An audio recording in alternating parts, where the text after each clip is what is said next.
Sorry for those who are bulan puasa. It's time for, I think we can take ourselves off video, leave that to me to do the introductions. Yeah, Miranda? Yes. And you put up the screen and leave, I guess, really only me. Tell me when we've got, the participants are going up by the second, which is great.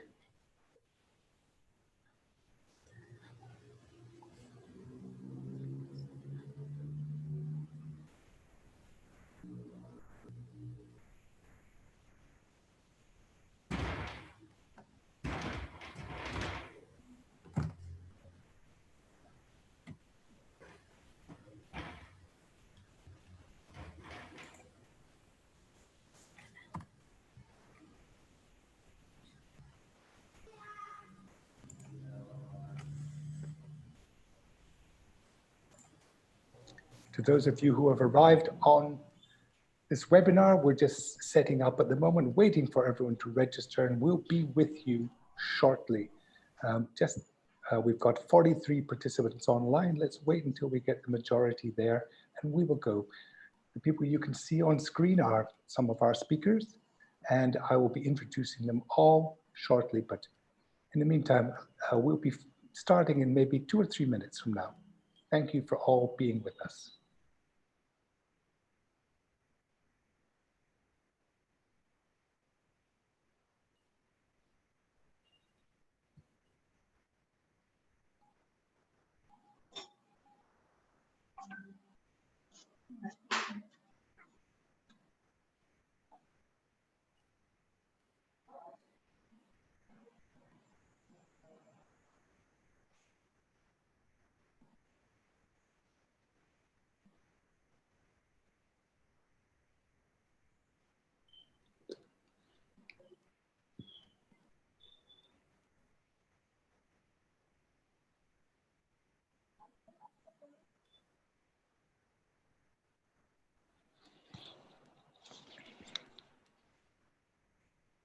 Aggie, how many people shall we wait for? Okay.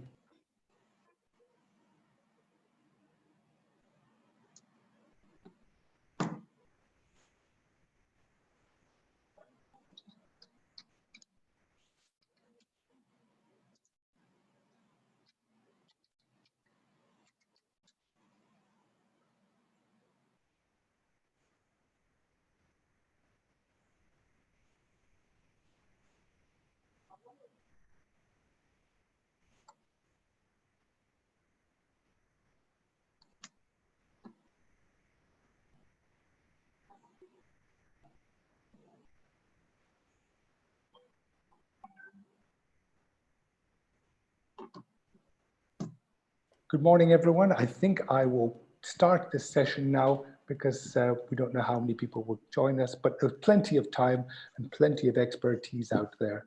So good morning and welcome. Behind me, you'll see this is a webinar sponsored by MVB, but it's actually sponsored by and organized by MVB and Now Bali.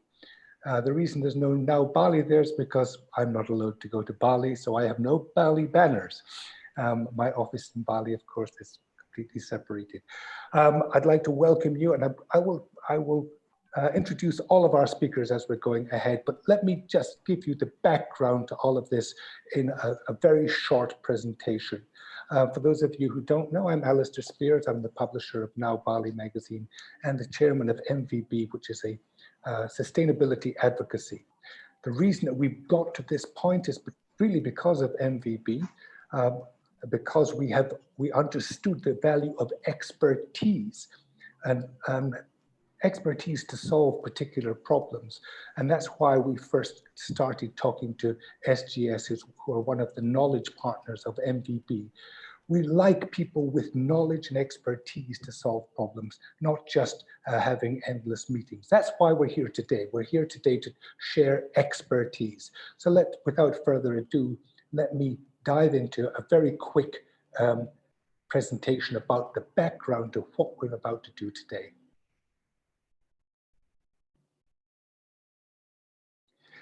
So for those of you, hopefully you can all see the screen. What we're doing is two webinars to reopen, restart, and revitalize Bali.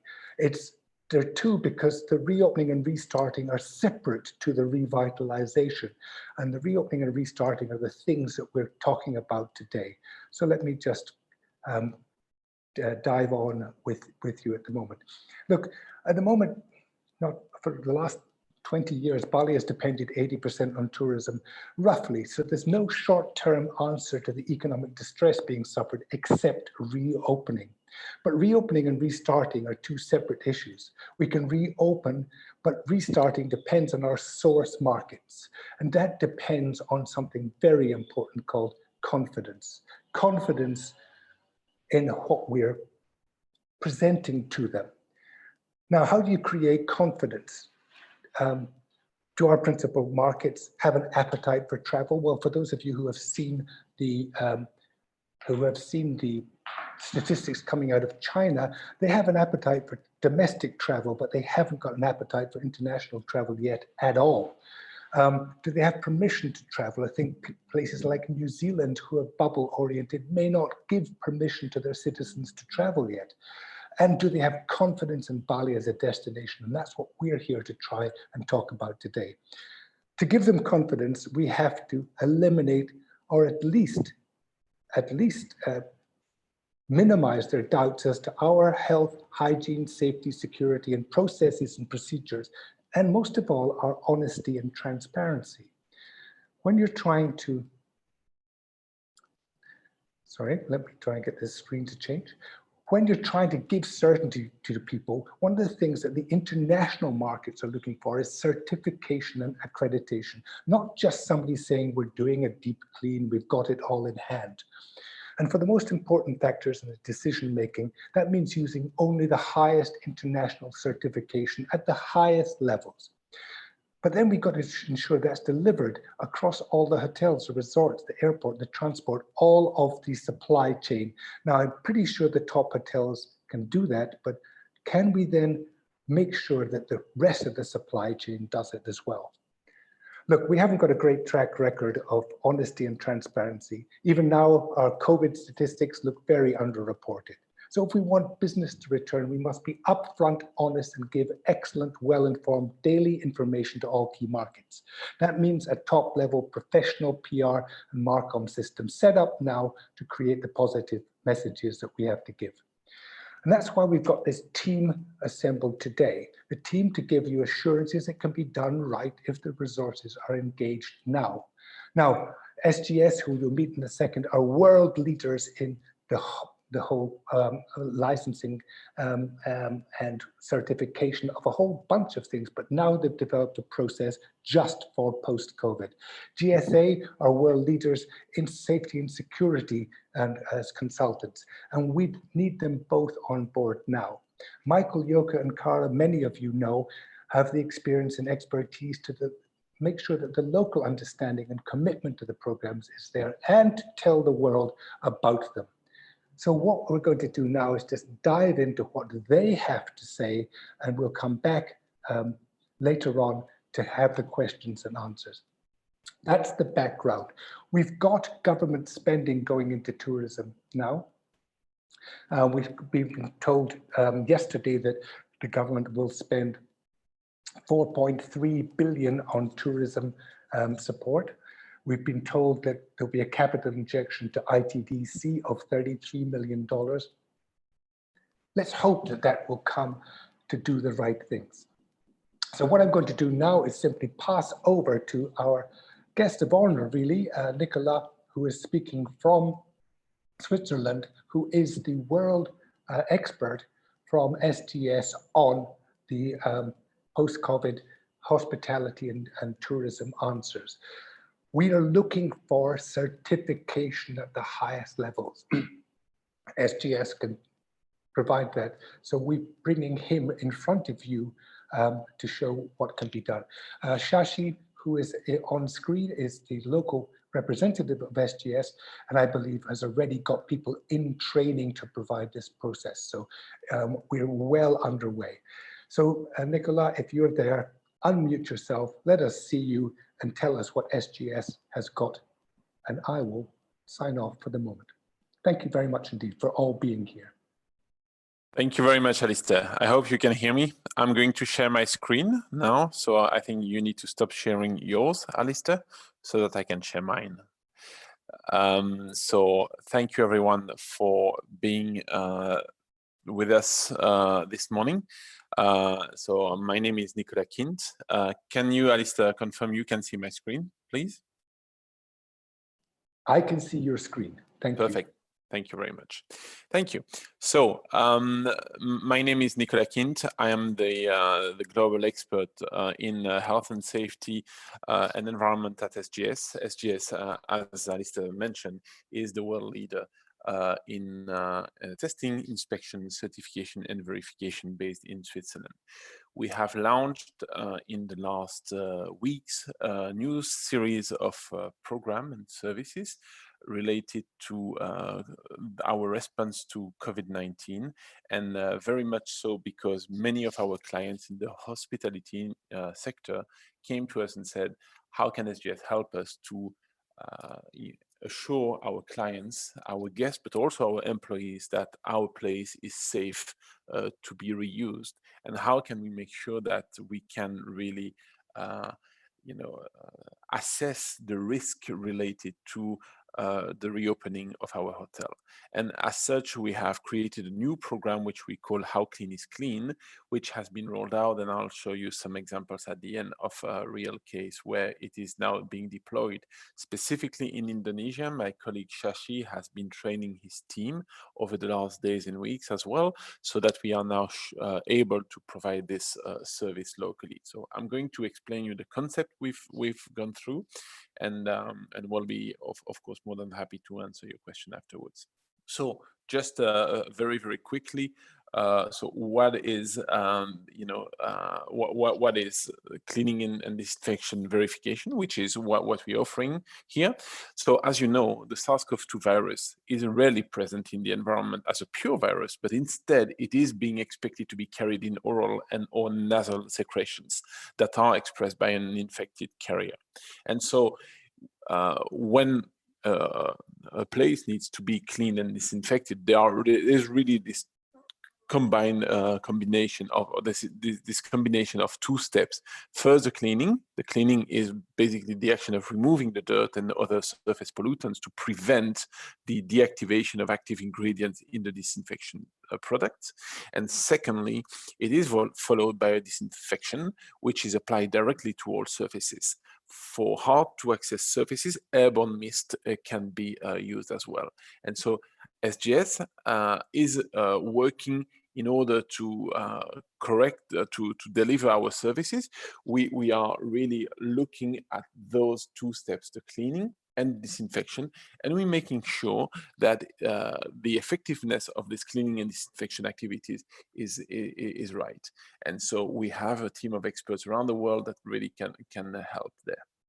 So as I said, what is cleaning first? Cleaning is the action of removing the visible dirt and debris. It should be done on a routine basis, and you can use just a piece of cloth to clean most surfaces. What is sanitizing? Sanitizing reduces the number of germs on a surface. It is performed on frequently touched surfaces, and that really needs to be done very often. And you need for that to buy alcohol-based sanitizers to get the job done. What is disinfecting? Disinfecting stops the spread of viruses by killing the pathogens. It should always be done when someone is in the house is sick, and only medically approved disinfectant should be used. So as you can see, there are differences between just cleaning, just sanitizing, or disinfecting. And what SGS wants to do through this new program we've launched is to make sure that the disinfection and the cleaning are done properly with the adequate product and so on. And so for that, we've created, as I mentioned, a new service which can be described as follows. The first step is to work with our client, the hotelier or the hotel manager, and do a desktop review of all the documentation, the policies and the procedure of the current cleaning and disinfection activity. So we have developed a questionnaire, and I'll give you a bit more details afterwards, so that we can really make sure that all the processes and the procedures are in place at the hotel level. Once this is done, we can do a gap assessment and provide some guidance remotely out of this first desktop review, and provide, as I mentioned, guidance on what needs to be done or what needs to be changed. After that, we are coming on site and we provide on-site verification of the implementation of the protocols. So we are going to witness and make sure that everything that is put on paper is actively performed on site. And on top of doing this on-site verification, which is a kind of audit, so our auditor will come with a checklist and we'll need to make sure that the hotel has indeed implemented all the procedures. We're also going to do an inspection. The inspection is a mix of different steps. One step is a visual inspection. The second step is a fluorescent marker verification. So we are going to spray a fluorescent marker into some rooms and some areas before cleaning and disinfection. And we'll come back after with a UV lamp to make sure that the fluorescent marker has been properly removed during the cleaning. And after that, as a third step, we are doing what we call an ATP swabbing, and I'll explain you in more detail afterward. Optionally, we can also use the new laboratory, the most modern technologies using RT-PCR. You probably have heard about this method in the media. This is a targeted analytical method to search for the SARS-CoV-2 virus, which is at the origin of the COVID-19. And once all those steps have been performed, and if the hotel have followed all the instructions and really has put in place a deep program, then we can issue a mark which will be displayed at the lobby of the hotel, as an example, or on their website, which will confirm through this mark that this hotel has been properly disinfected and cleaned. So, as I said, the first step for us is really to perform a gap assessment and a desktop review. So we've created a checklist of questions based on the latest WHO, CDC mainly recommendations. So the WHO has issued a number of guidance, and we've really categorized our desktop review into different main fields. The first one is related to product safety, handling and disposal. The second one is based on cleaning crew health and safety, then employees health and safety as well.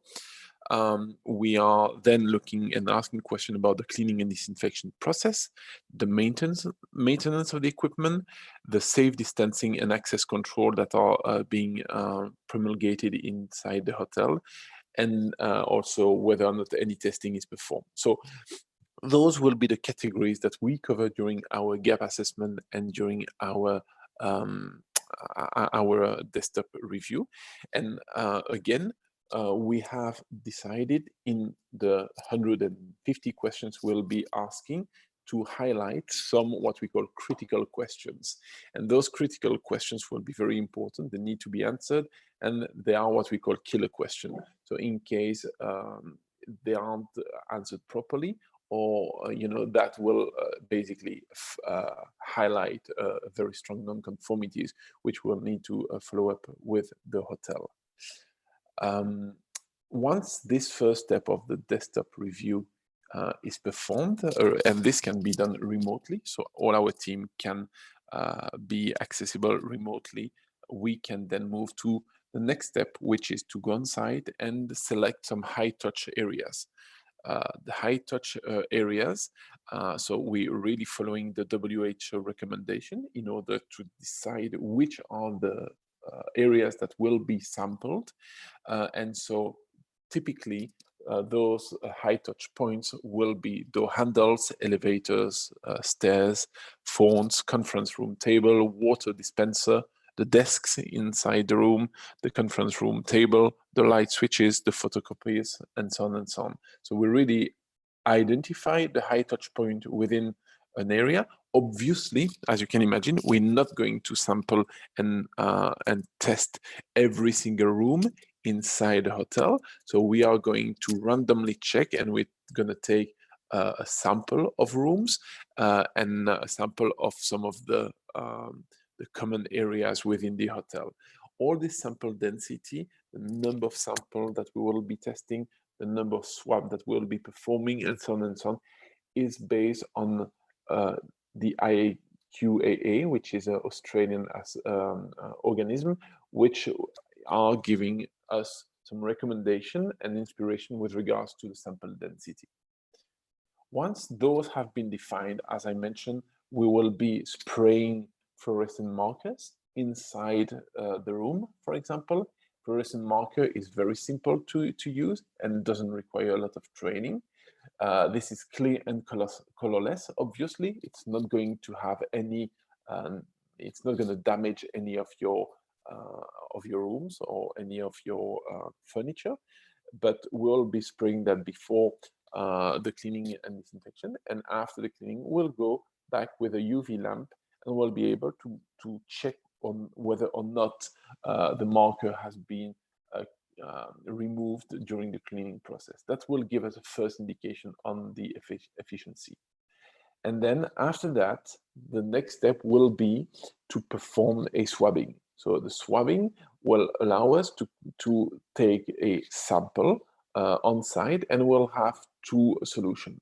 Usually for a normal hotel, we'll take 20 to 30 swabs in different areas, and we will come in the field with portable equipment where we will be testing for adenosine triphosphate, ATP. Adenosine triphosphate is a biological marker.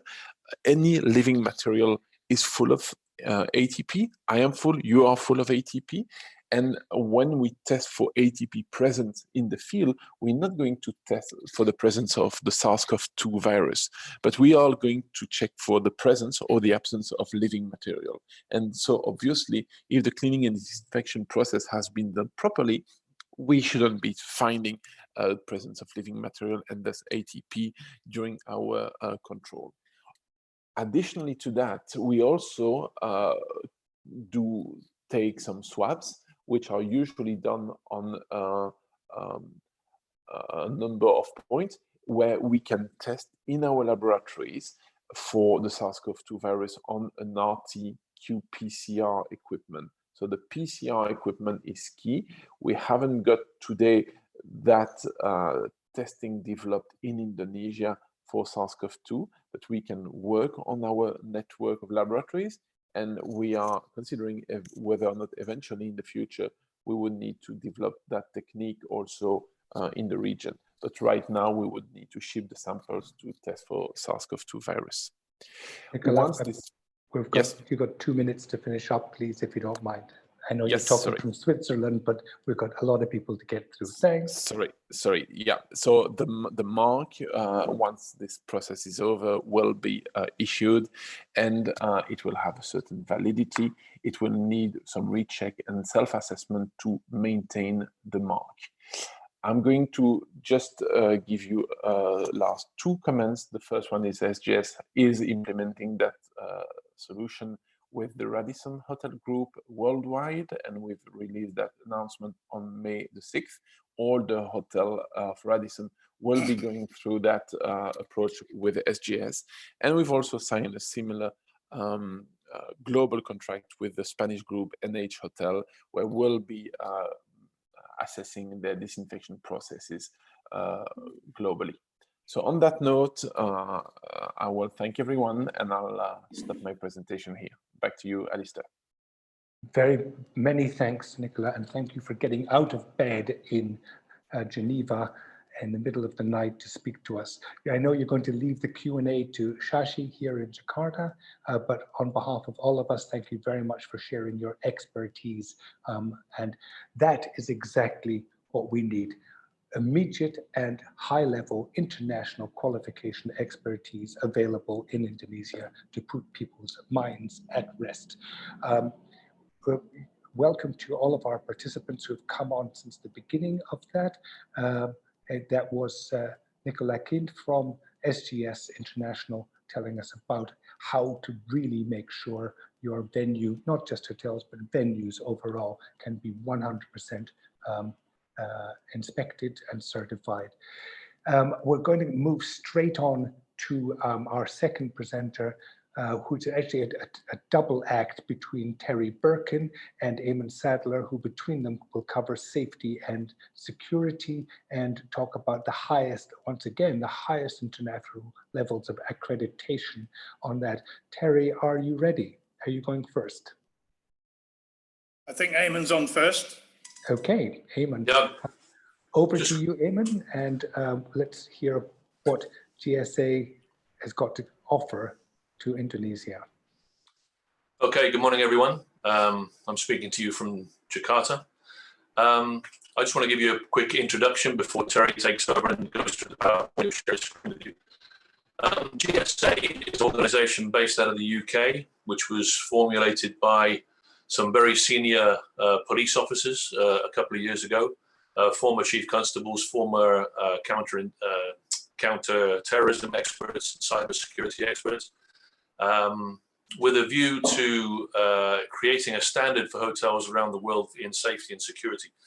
Now, obviously, in light of the new reality, the COVID-19 pandemic, we've added into that some protocols for COVID-19, and we are talking to SGS as well about the measures that Nicholas just described to you. We think it's important, as Alistair has pointed out, for Bali to start fresh and use this opportunity not only to show people they're safe and secure from the COVID-19 concerns, but also to take this opportunity to kind of wipe the slate cleaner and start afresh from an environmental point of view and from a safety and security point of view. It's always been a concern. Bali's been a target a number of times for terrorist attacks, and unfortunately the terrorists haven't gone anywhere. The news cycle has been dominated obviously by COVID-19, but the bad guys are still here, and there is a real danger that they will take this opportunity while people's eyes are off the normal safety and security ball to take advantage of the situation to inflict some damage around the world, not just in Bali obviously, but around the world. So we believe that all aspects of safety and security need to be re-examined, need to be brought to the forefront of people's thinking again.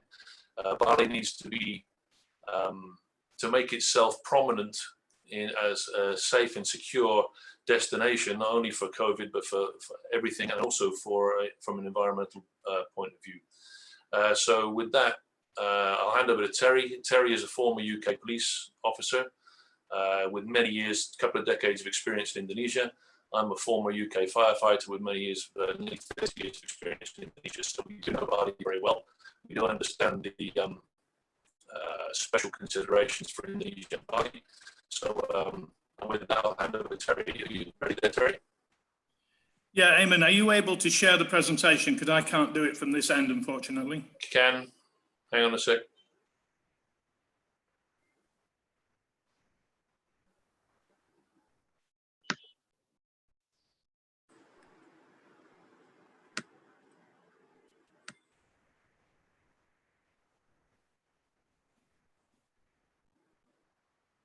Okay, can you see it? It's started sharing screen, but nothing yet. No, I can't see it either, Eamon. How's that? Nothing there. Nothing yet. It says I'm screen sharing here. Oh, here we go. Here we Okay, go. we've got it. Just come up. Yeah, can you just go up one slide to the beginning? Okay, thank you, everybody. Good morning, everybody. As Eamon says, I've been here more than 20 years. I came here in '96, and I've worked in security consulting here, working for major international and Indonesian conglomerates in the field of risk management, which focuses a lot on counterterrorism and risk mitigation issues. But we've also got a lot of experience in dealing with different major hotel brands over those years as well. And we do a lot of work on behalf of multinational corporates in terms of addressing risks for their travelers staying in hotels in Indonesia, Jakarta and Bali. So we have a lot of experience in this field, is what I'm saying there. Next slide, please. Yeah, so as Eamon's touched on, terrorism has not gone away. We don't need to focus too much on this, but obviously there's been a number of examples of terrorist acts against hospitality industries in recent years. Next slide.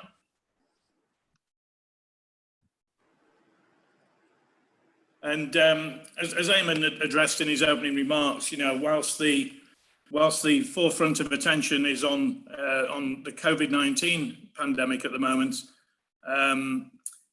recent remarks by leadership from the Islamic State have urged followers to take advantage of the COVID-19 pandemic disruption to launch new attacks around the world. So clearly, the bad guys are still out there and they're still thinking about things that they might be able to do. In recent weeks, the Indonesian counterterrorism unit, the Detachment 88, have made some significant recent arrests and seizures of ammunition in raids at both ends of Java, in Serang and Surabaya. And seizures of some 2,300 rounds of ammunition represent the single most largest seizure of ammunition in the last 2 decades. So, and unfortunately here, we've never seen the type of rolling attack that we've seen in other countries in using firearms, but certainly it's part of a methodology that the bad guys have considered here. Next slide. So we'd like to introduce the Global Secure Accreditation Program. GSA manages and maintains an independent standard for hotel security. As Eamon mentioned, the standard was established by senior police officers from the UK. These guys specialised in counter-terrorism in the Metropolitan Police at very senior levels, advising government on these issues. Also, counter-terrorism experts and international security experts have obviously had a large input into the standard. And the GSA accreditation delivers the most comprehensive and effective standard for hotel security in the world. So this is a global standard for hotel security. It's evidence-based and therefore meaningful. It's independently assessed, so we're not relying on the hotels to say, oh, we have a great program, please trust us. We actually go in and probe and look at what's in place. Most importantly, it meets the new ISO 31030 standard for travel risk. Now, this is an extension of the global ISO 31000 standard for risk management. And the new ISO 31030 covers air travel, travel by sea and land, land transportation, et cetera, but also focuses heavily on hotel security. Our standard is delivered by security experts, so our people all have either police or military backgrounds, relevant experience in counter-terrorism and risk management. And we also have a lot of our expertise teams, our former heads of security within the hotel industry. So a comprehensive team of experts. And this helps meet duty of care standards for both the hotel themselves and also anybody involved in organising travel, from event managers to corporates, et cetera, travel companies and so on. Just a few lines about the standards themselves. So it's independent. The standard is backed by several standards bodies, including Ofqual, which is the UK's qualification regulation body, and Skills for Justice Awards, which is a government-approved qualification body in the United Kingdom that deals with the police, the military, and also the justice system. The standards are global, so GSA sets out a series of standards that hotels need to achieve or exceed to be accredited. A hotel with GSA accreditation has reached a recognized international standard for security wherever it might be located in the world. The standards are also very comprehensive, so they cover all relevant aspects of hotel security, including analysis of a hotel's strategic planning and procedures for security, physical and technical security assets, and includes interviews on the ground with key personnel. Next slide, thanks, Eamon.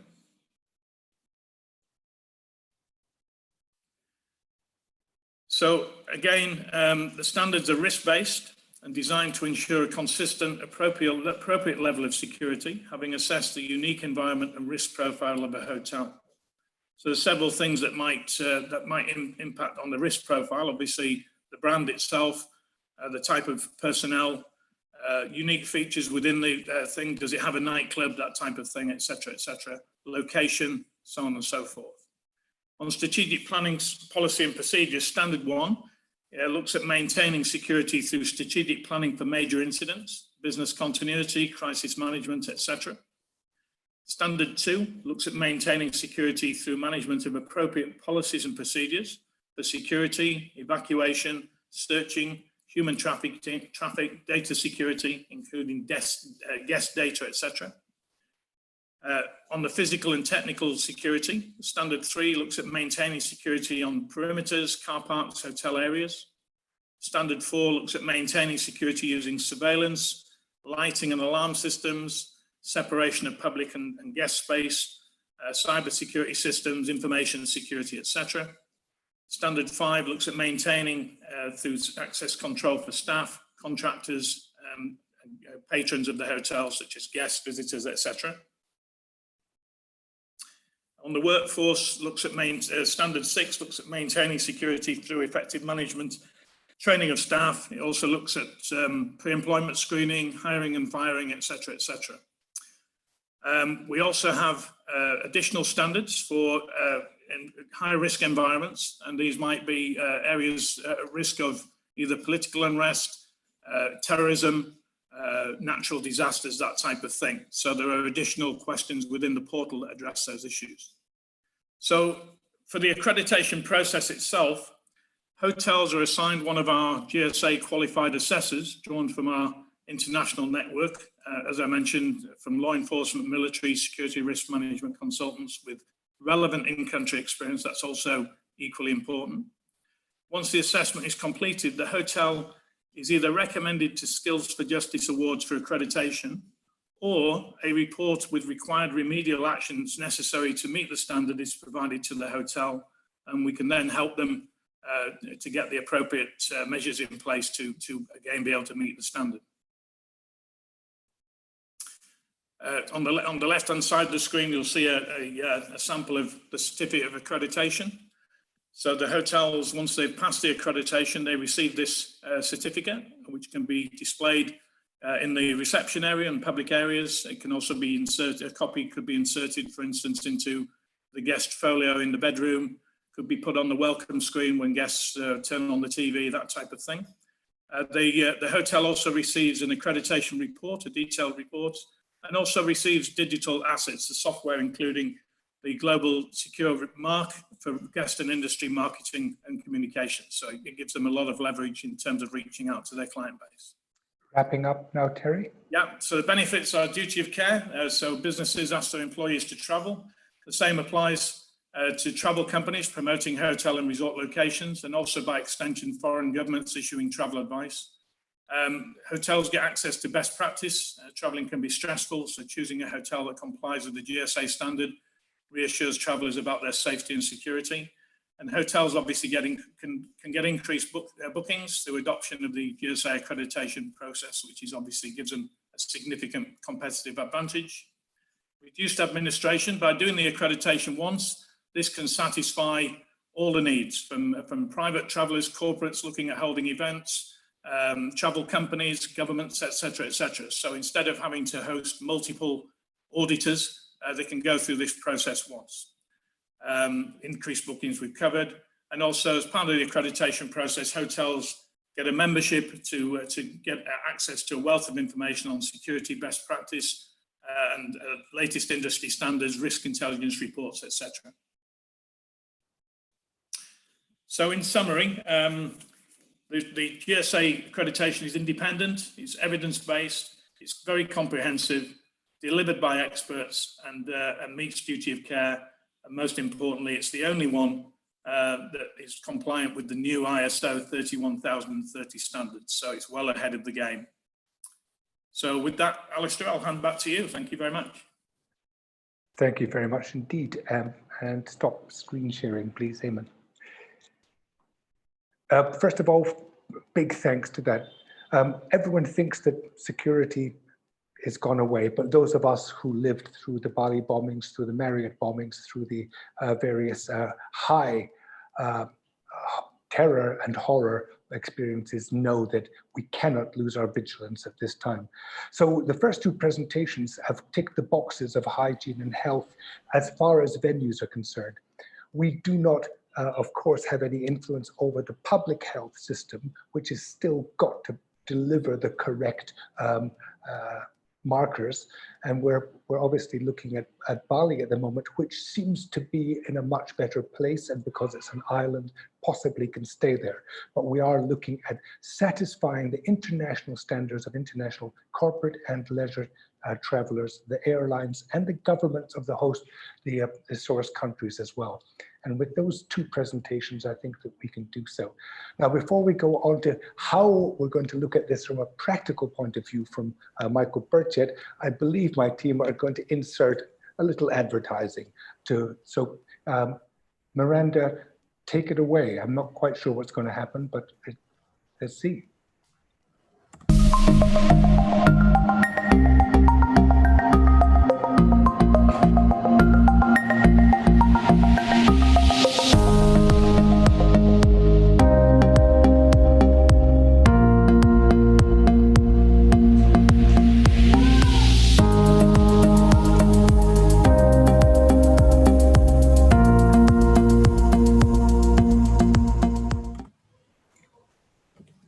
Okay, there's no such thing as a free lunch, anyone. That's the advertising for Now Bali.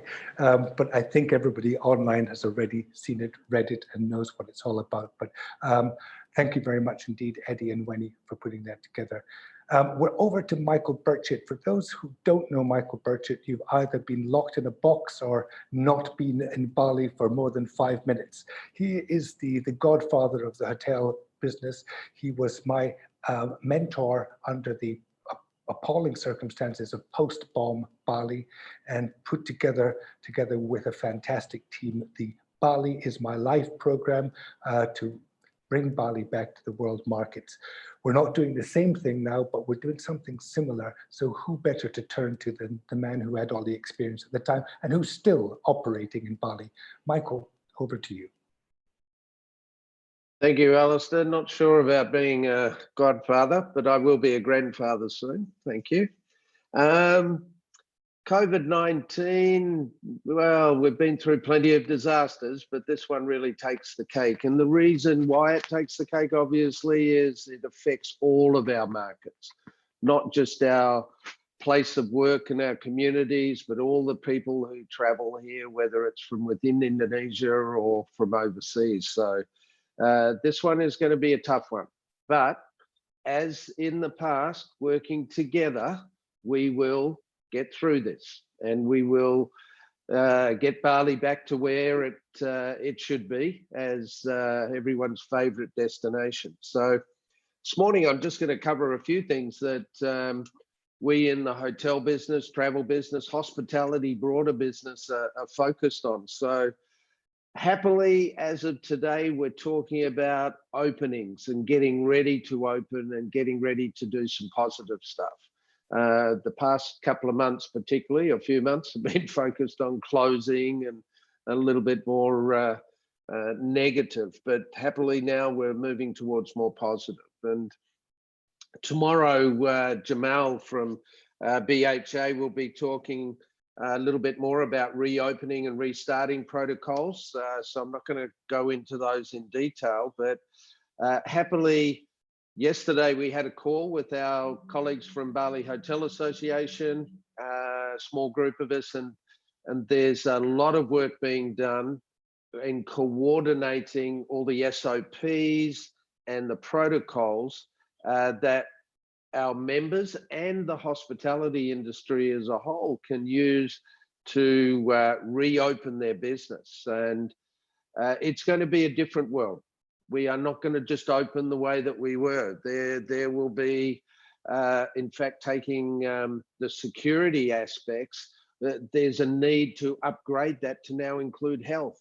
whether it's temperature checks and sanitizer, PPE with masks and all of those sort of things, it will definitely be a different world. The expectations of our customers, our visitors to Bali, will be much higher and focused on hygiene, cleanliness, amongst a number of other things as well, obviously.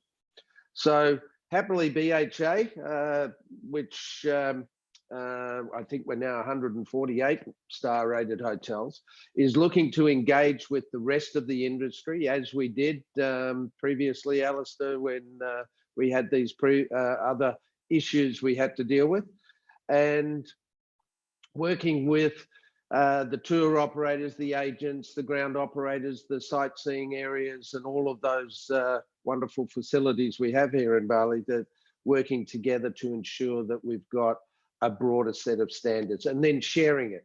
It's not just for a small group of people who worked on it, it's to be shared with everyone, because the key for us is Bali and lifting those standards within Bali. It's been a critical time, and I'm sure most of the hoteliers out there and businesses generally are doing what we've all been focused on, which is to do the maintenance, cover some training, motivate our teams through this really difficult time. Alex Jovanovic tomorrow will talk a bit more about the return to work and motivating the team. So that's a really important part of our business, so that those warm, beautiful Bali smiles will be back on everybody's faces. Our return to work plans, they're an operational checklist. I'm sure we're putting them all together. It's not hard. It's all about common sense and the things we need to do to restart our business. But those checklists have got to include the COVID protocols. And it's going to be a whole nother set of standards that we're going to have to work towards and comply with and budget for. There's going to be costs, and we need, during this really difficult time of cash flow is zero to very small, how do we work with our owners of the hotels and the rest of the businesses to invest in the absolute necessary equipment that we're going to need to create that level of confidence? So, you know, balancing the budget is critical during that difficult time. Probably one of the other most challenging aspects that we are all facing is our manning. Unemployment has obviously shot up. People are working on a lot of leave without pay, payments, and money for the work that's being done is less. So there's a lot of hardship out there at the present time. I think it's an important initiative. BHA, again, we talked about it yesterday. We need to be working with the manpower department. We can't just be, here's the regulations, this is how it works, and these are the payments. That's not going to fly, because there is not the cash flow in the businesses at present to support it. And the key is helping our owners and the rest of the people who are investing in businesses to get through this really difficult period, because recovery is going to take a long time. Anybody who thinks we'll be back at Christmas, forget it. It'll be next year. And we need to be planning longer term. Michael, so, just yes. a quick point. Sorry, Michael has got a note on all he's talking about. So if anybody out there is trying to take notes at the speed he's talking, relax. He's given us all of his talking points, and we'll be sharing them with you later. So don't worry about writing everything down. It's recorded, and there also is a PowerPoint of the main points coming to anybody who's listening and who wants them. So Michael, please continue and relax, everybody. You can hear it all and see it all. You're going to do a translation from my Australian as well, Alistair? Yeah, hopefully. Impossible. Yeah, thank you. So on the manning aspects, I think it's important that we work with manpower to set some new regulations that we can all work within. I believe that a key objective for all of us is to have more people working. And that's going to mean maybe working less and paid less, but at least more people are working. It can't be just a few with a big lot of people who are unemployed. That's not going to work. So we need to get people back into the business, back into work, keep them gainfully employed. And even though it's going to be less, at least it gets us through this difficult period. And as I said, it's going to take a while to get through it. And I think leave without pay, additional holiday periods are going to be part of the new norm, at least on a temporary basis. But our responsibility as an industry, is 80% of the business in Bali is related to tourism. So working together, finding ways to extend our business, support one another is absolutely crucial. And more so than anything else is building confidence and trust. Developing acceptable and recognized SOPs, working with the key companies, the previous presenters, provide those recognized international standards. We've spoken to our friends at Horwath, who we work closely with in the hotel business, doing statistics and auditing and all sorts of other things to create a level of credibility. So for example, the COVID SOPs that we developed, they need to be credible. We need the Ministry of Health to stamp them to show that at the highest level of government related to Indonesia, it is recognized and approved. We want to share them broadly with the rest of our hospitality industry, not just the hotels, but restaurants and villas and everybody. We can't be all about self-interest. You got to put self-interest to one side, and we have to work together to get through this. A certification program, Alistair has highlighted it, everybody is talking about it. It is absolutely essential. I think Singapore has done an excellent job to create their clean program, which is supported by, they contracted KPMG to run that program to give it the level of credibility that it needed. We need to do the same, and it needs to have internationally credible recognition certification. And if you choose not to certify yourself, fine, that's your choice. But I believe we can't just rely on our brands. We need to rely on Bali as a brand, and we need to support that with a well-organized and well-recognized certification program. I believe that in governments, not our government, but well, yes, our government here in Indonesia, but more so Australia, China, or where our guests are coming from, those governments are going to want to see that we've done something to put in place those standards and make sure that we're protecting their guests, their citizens when they come to visit us. I think if we think that we're going to create a virus-free environment, it's unrealistic. COVID-19 is with us for, I think the program I watched this morning said 12, 18 months minimum to have some sort of viral treatment. And who knows, on the back of COVID-19, we'll probably have COVID-20. So this is the way we're going to have to plan for the future. So it's not going away. Medical services, as Alistair highlighted, need to be in place and recognized. And Bali, there's always this bit of, oh, are they okay? Yes, it is. And we need to help the medical services to get to a next level, just like all of us need to get to the next level. So I guess it's too early to do marketing, not to take anything away from Yoka, because she's going to have lots of really great stuff to tell us. But today is all about getting ready, certification, creating credibility and trust within the markets that are coming to visit us. we've got an opportunity to upgrade our security checkpoints to include that health and hygiene. So we've got a bit of a head start there, but we're not ready to go out and market the destination. Now's the time when we need to come together, work together closely to come up with some great programs. So when the time is right, we can relaunch ourselves. COVID's not going away.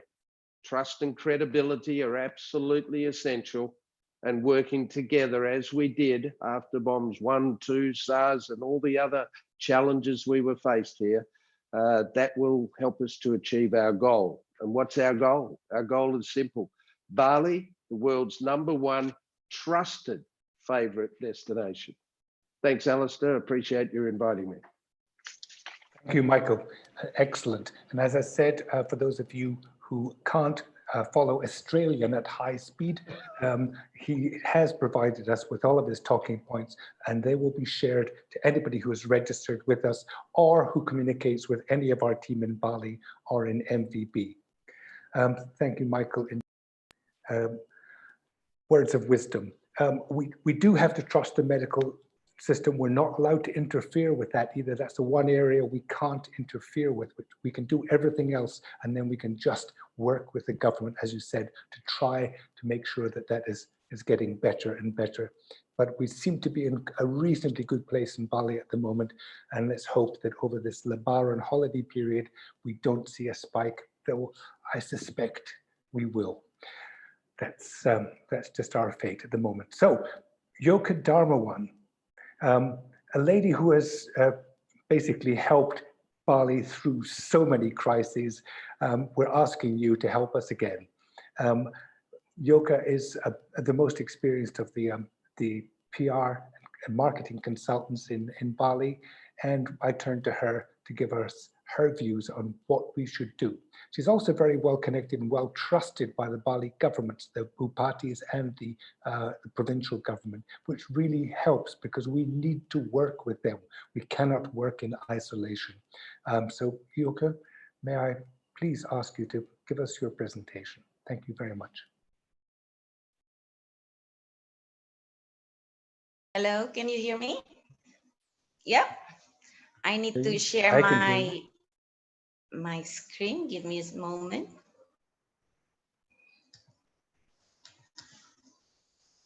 Yep, can you see it? Not yet, keep trying. Okay. I haven't got it yet. Yes, happening now, Yoka. Yep. Okay, brilliant. Okay, hello everyone. Such a pleasure for me to be here. Alistair, you have been my friend. You have been partner for crime in media. It has been a pleasure for me to work with everybody. Of course, Michael and everybody here. My perspective, of course, is on the public relation and marketing. So you're gonna see a little bit of fun and emotional engagement here, because my assignment is for re-engaging with market arising out of the new normal. We've been talking with the government level, and that it's not an easy road, of course. I take note from Nicola. Nicola was saying, you know, that the importance of entering safe zone successfully. There is a lot of technical, there is a lot of requirement, there is a long, it seems to me like a long way to go, but very possible. And we got all to go there to that level. From the government point of view, we were talking about yesterday, opportunity for mapping. This is the moment where we can mapping our resources and reset our destination marketing. When we talk about destination marketing, of course, we have to find what is new, what is sexy, what is appealing to the market. At the beginning, Alistair was mentioned, reopen, restarting, and revitalize. Restart, reopen is easy. We can just talk about now we open, you know, but our commitment to the market, it's depend on the market, depend on the government, depend on the accessibility. And that is, again, require a lot of coordination. To build confidence, you need permission from their government, and then you need accessibility from airlines and transport. Second thing that we will talk in the government level is defining new norms and practices and protocols so that industry can evolve toward a much needed new paradigm. And this is where all the technical needed, all the expert on security, on health and on environment. This is where we can adopt and learn and working together with the expert. The last one is, of course, focusing on communication, implementing plan and image building. Image building is an interesting zone there, is because we really need to work together using the right protocol to cope on human capital and culture. So adopting what culture that we have, but at the same time, we also have to convince the market that we are ready. Are we ready? Is it something that possible to do? And then second, process and technology, what technology that we can use so that our message come across direct to our market. And then again, we need to resetting our approach to tourism marketing, practicing a sustainable tourism. This is a moment when we can show the world we can actually practicing a sustainable tourism. So people who've been playing in the sustainable tourism or private sectors, this is the moment, because as on PR and marketing, we need all this evidence to show the world that we've been doing it. We are getting there. We involve and we inspire more people to look into sustainable tourism, focusing on local community, heritage, natural asset protection, and then balancing creative alternative tourism, sport, agriculture with added value, introducing new places, attraction around the island, at the same time creating clusters. So it's not open all for all, but slowly, step by step. I'm talking about agriculture with added value. This is something fun. This is something new, because we were talking about engaging or work together with FITO, for example. FITO in France, FITO in Korea, in many different places, to look at subject or niche tourism that is sexy for the market. For example, we can talk about wine and cheese with FITO France, for example. As soon as that subject out, you know, people going to be engaged, and their more memory about Bali is creating this desire a lot more. Encouraging annual festival, MICE event, and so and so. And this one, it should be planned now for 2021. A new normal. We were talking about safe destination. I personally a bit scared of the word safe destination, because it's a promise.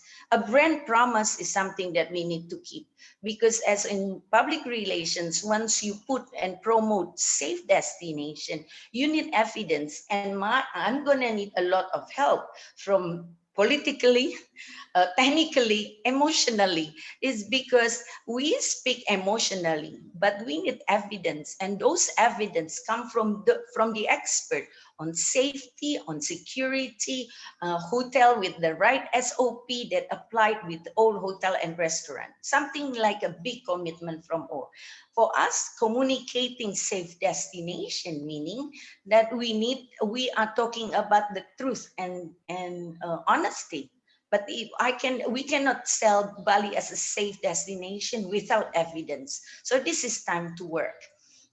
There is a request, or there is an idea. Instead of safe, we call it aman, for example. Oops, we might be in trouble with Aman Group, but aman is very interesting word, because aman is actually means trust, safety, protection, tranquility, peacefulness, faithfulness in Arabic, Hindi, and Sanskrit. Very interesting, because from there I can hide, you know, like safe is very much on safe from terrorism, safe from virus, safe. It's almost, but aman, there is a trust, there is safety, there is a process. But this is on the way. This is something that needs to be discussed, because we believe, at least in the marketing and PR world, that people buy on emotion, justify with logic, meaning that our job is to create those emotions. Kangen Bali, or I miss Bali, you know, people, when we ask about it, and they would say like, I miss the the smell of the sea, the breeze that touch your face, you know, very emotional. So communicating Bali as a safe destination can be done early, just to make them, to build up desire. When the times come, we open the door, people ready to come. Secondly, what I feel is important when we talk about Bali as a safe, to highlight what we have. We have Gotong Royong. Gotong Royong is very interesting, though it sounds like very light, but actually it's become very newsworthy. ABC News Australia was talking about on how Bali is rated as one of the top 5 for social contribution, so social volunteering. You know, people love to support and donate and helping each other.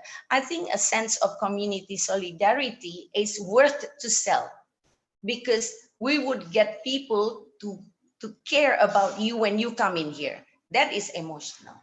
We will make you feel home. That is emotional. And that is how we, I think, the new meaning of safe.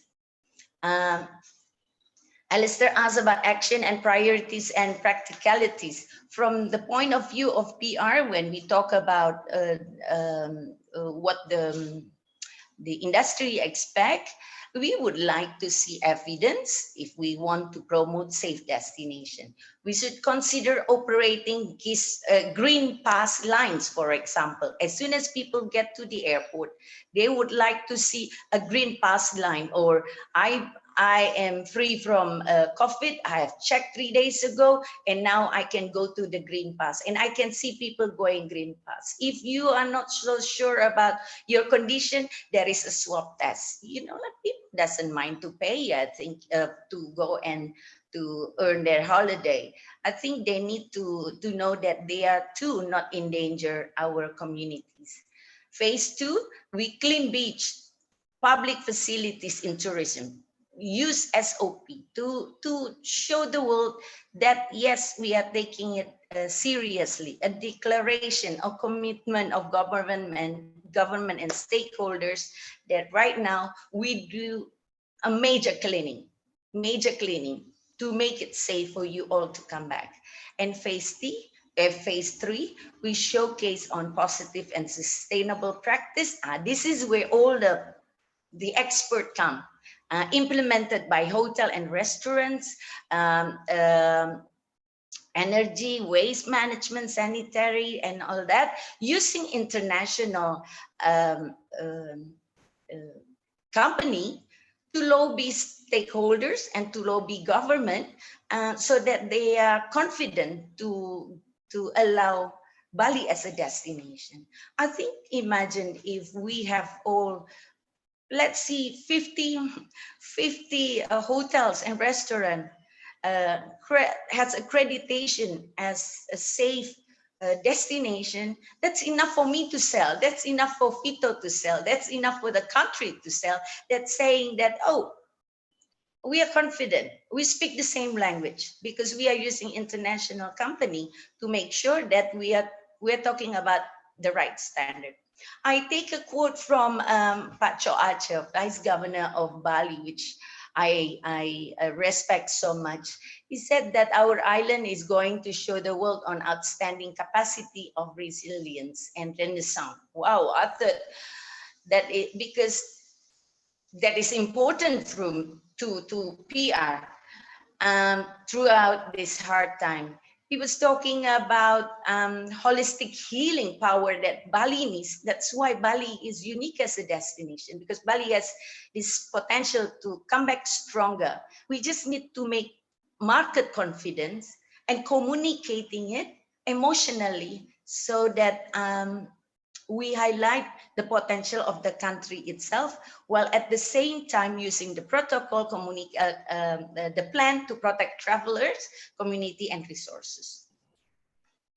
Have to start wrapping up now, Yoko. Sorry. Yes. We have to start wrapping up. If you all right. Yes. Okay.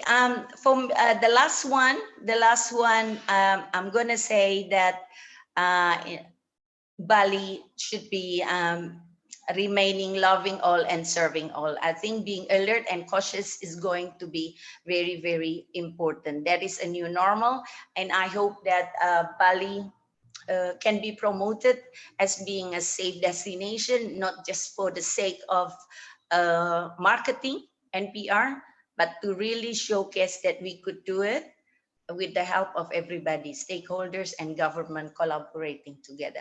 I think that's it. Do you mind to go back one slide? Because there was something about social media. I think you should talk about that before you wrap up. I did, yes. Sorry. Yes. All right.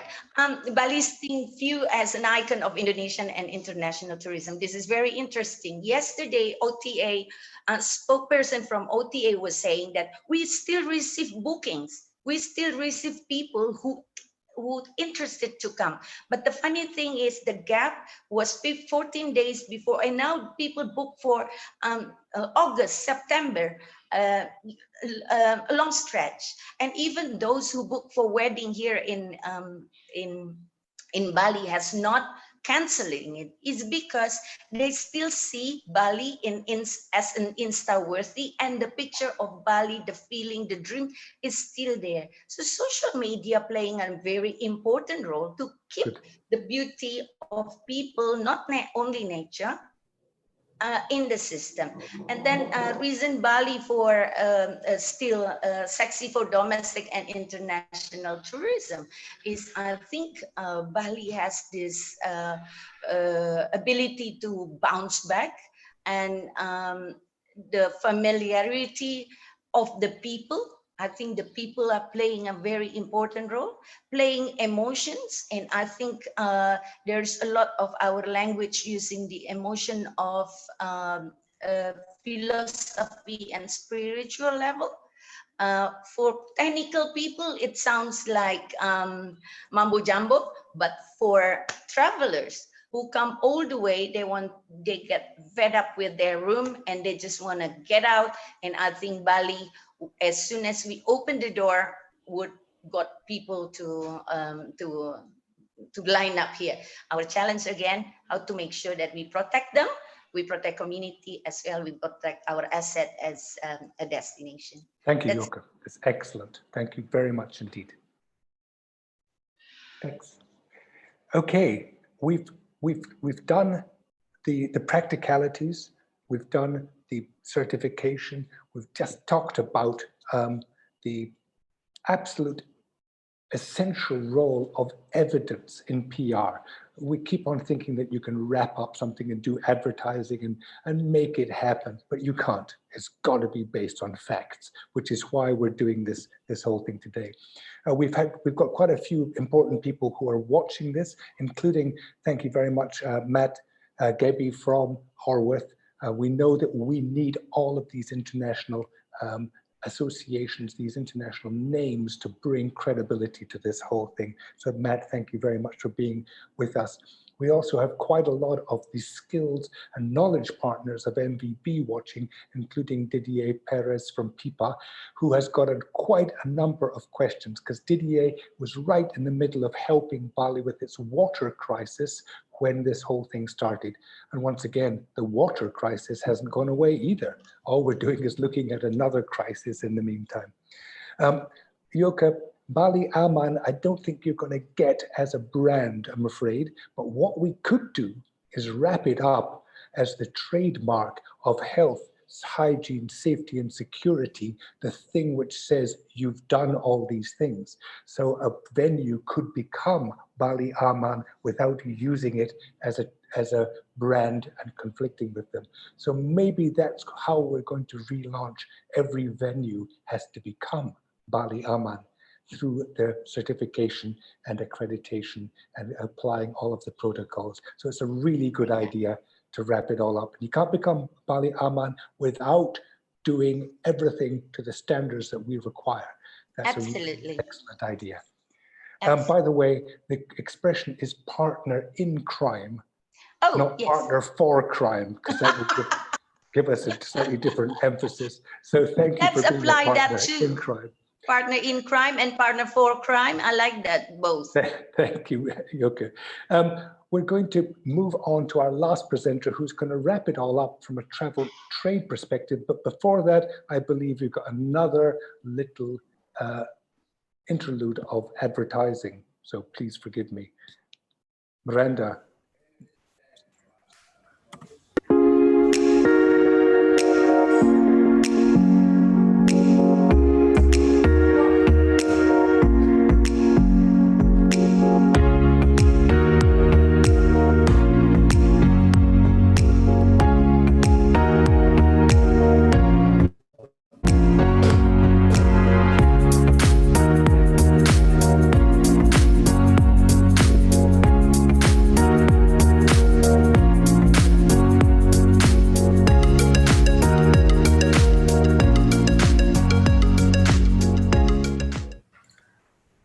Most of you out there won't know that we actually publish a magazine 100% dedicated to sustainability. We started MVB 5 years ago. Eamon and myself are partners in MVB. The pure objective of helping Indonesia become more sustainable by technical and knowledge-based means. We've got a lot of traction now, and people now understanding why we did it, because to sustain yourself during a crisis requires all of these skills. Thank you very much indeed. And if you want to read Leaders magazine and see what we're doing, it's the only magazine in the world fully dedicated to sustainability right here in Indonesia. So I'm going to ask Carla now, who many of you know from Panorama. Panorama are leading the way for many, many years in how to make tourism work. Now we have the challenge of how to make it work again. So Carla, please show us yourself and take us through your presentation. Thank you very much indeed. Good morning, Alistair. Good morning, everybody. You can't see me? Let me... I can't see you. It requires a video. If you can't, try doing your screen share anyway, Carla, and see your presentation. Okay, let me share my presentation. Talk it over anyway.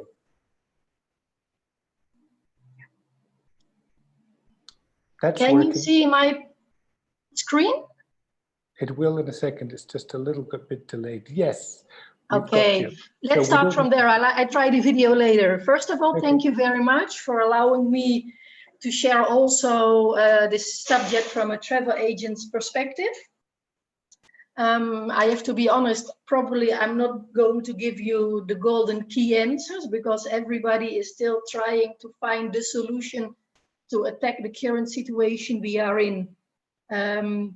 It's obvious, of course, that after 3 years in a row, the tourism in Bali was facing natural disasters. Definitely the coronavirus was definitely not what we needed again. So it's a very tough time we're facing now, but I do believe that we will recover again, although this time it might take quite a long time. From my perspective, I do believe that the reopen phase will be probably the toughest part for us, because that's the stage in which we have all together built the foundation in order to give the trust to all our agents that Bali/Indonesia is safe again to visit.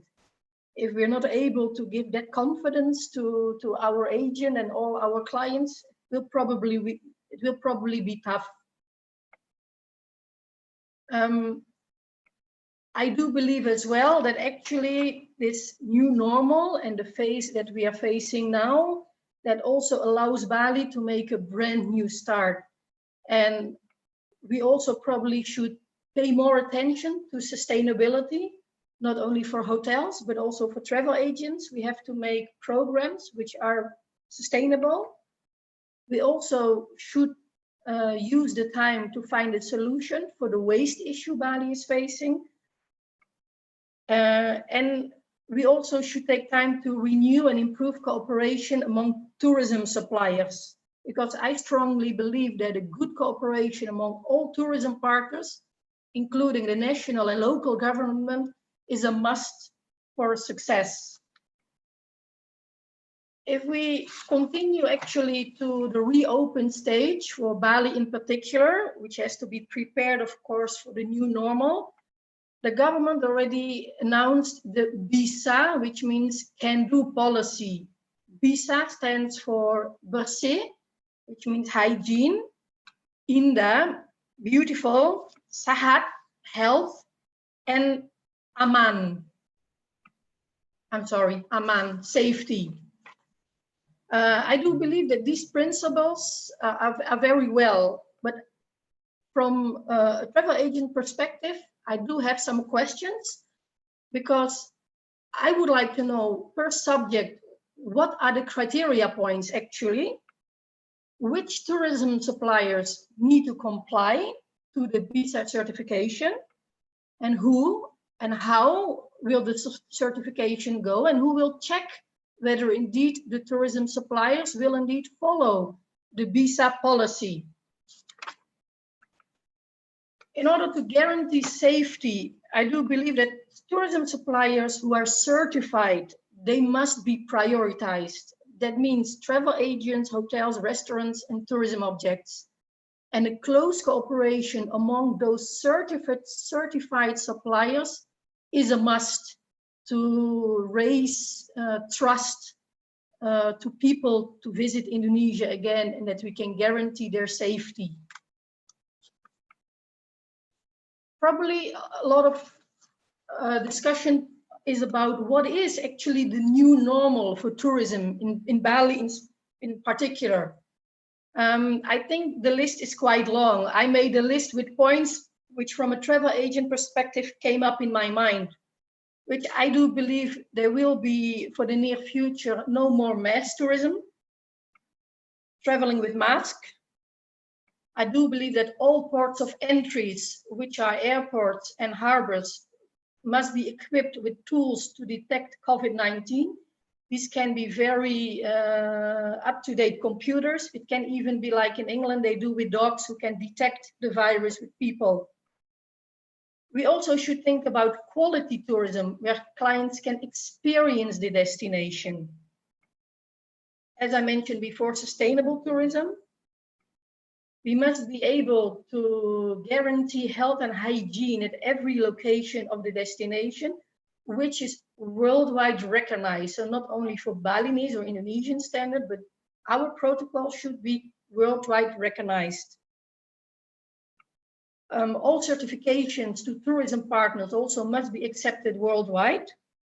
And I think especially for Bali in particular, and I really strongly believe in that, I think we should implement or at least think about the Trihita Karana philosophy, which is a Balinese philosophy. It literally means the three causes of well-being, and it means actually that people are in harmony with God, harmony among the people, and harmony with nature or environment.